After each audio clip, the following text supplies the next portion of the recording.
the co-main, GSP and Thiago Alves. To be honest, I think this is probably going to be the least competitive fight of the evening. People are just looking way too much into Thiago Alves right now. This welterweight wrecking machine, this fucking big pit bull or whatever. Look, people, all of this is coming from the knockout of Matt Hughes, the TKO of Karo Parisyan, and the decision over Josh Koscheck. That's where everybody's getting all of this hype from. And to tell you the truth, I didn't find those performances all that impressive. Against Karo Parisyan, Thiago Alves was losing every second of that fight up until he got the knee. Against Matt Hughes, yeah, okay. Pretty much manhandled Matt Hughes. But, I mean, Hughes is one of my favorite fighters ever, don't get me wrong. But he's on the downhill side of his career, let's be honest here. And he just didn't look very good against Alves at all. And he's going for these lunging, telescoped double legs that left room for the knee that set Hughes down into the fight. And then there's the Koscheck fight where, okay, I'll give it to Alves. He had Koscheck in trouble at the end of the first, somewhere in the third, I think. But Kos more than held his own for the rest of that fight. So this whole big wrecking machine aura that Thiago Alves has around him right now, I believe it's a bit overblown. Plus, we're talking about Georges St. Pierre here. People tend to forget because of that Serra fight. This is the guy who walked through Frank Trigg, Mayhem Miller, Nat Hughes twice, Sean Shirk, BJ Penn, the second time, walked through him the second time. But yeah, I mean, the guy, if it weren't for that Serra loss, GSP would be a far bigger favorite right now. And he's a pretty big favorite as it is. I believe it's like 3-1. But people are talking about it like this is going to be his biggest test to date. I don't think so. I think GSP's already been tested and passed with flying colors. I think Penn was probably his toughest test today. So, yeah, GSP, I'm going to say third round TKO. That's my feelings on that. Okay, moving on to the main event. Hey, buddy. Frank Mir and Brock Lesnar. If there was one that I am on the fence about, it's this one. I mean, I want to pick Mir. I really do. But I'm going with Lesnar. I fucking hate to. It's just, the guy's too big. He's too strong. And against Mir the first time, yeah, his ground and pound was, borderline laughable. It's that whole wrestling 2 inches from your face doing like this. It's pathetic. And then he came back against Herring, and yeah, he took Herring down. He controlled the fight on the ground, but he didn't really show any, dangerous offense once he got it there. He didn't ground and pound very effectively. He didn't seem on the verge of finishing Herring at any point that I can remember.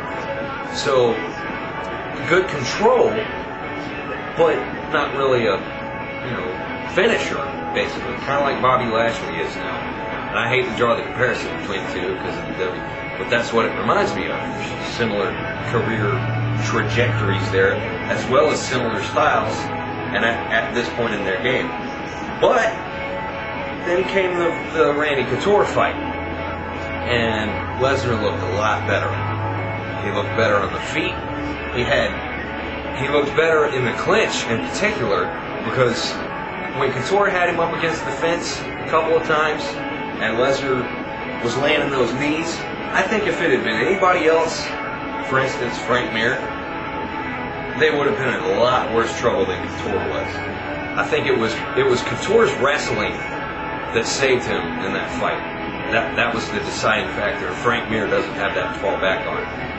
His Couture's wrestling and his heart. And Frank Mir, I'm not going to say he has no heart. The guy's obviously got heart. He gets in the ring. But he has a tendency to wilt once things stop going his way. And that's not a knock either. I'm just that some fighters are that way. Like Frank Mir, like Jens Pulver. Jens Pulver's another one of my favorites ever, but he does that too. When you get him in a little bit of trouble, he kind of crumples. And some dudes like Herring, Heath Herring, that guy don't crumple. Randy Couture, he don't crumple. You know what I'm saying? And that's, I think against lesser men in either of those two fights, Brock Lesnar would have won faster. So Frank Mir, I think he's fallen in love with his stand-up a little bit too much after the Nogueira thing. Because let's be honest, Nogueira looked like shit that night. Frank Mir looked good, yeah, but no, it was an off night for him, big time. So I think Mir's going to try to stand there in front of Lesnar and you know, showcase his newfound boxing skills, and that's gonna get him in a lot of trouble. I think Lesnar's either gonna knock him out or knock him down, get on top of him, and beat the shit out of him. And yeah, Mir's got the ground game to pose some dangers once it gets to the ground, but I'm pretty sure Lesnar's gonna be a lot more savvy than he was in their first fight. Which is not to say that, you know, he's going to be ready for everything, because he's only been training for how long now? What, a couple years or whatever. But he's going to be a lot more prepared this time, and I think it's going to be enough to get him the win.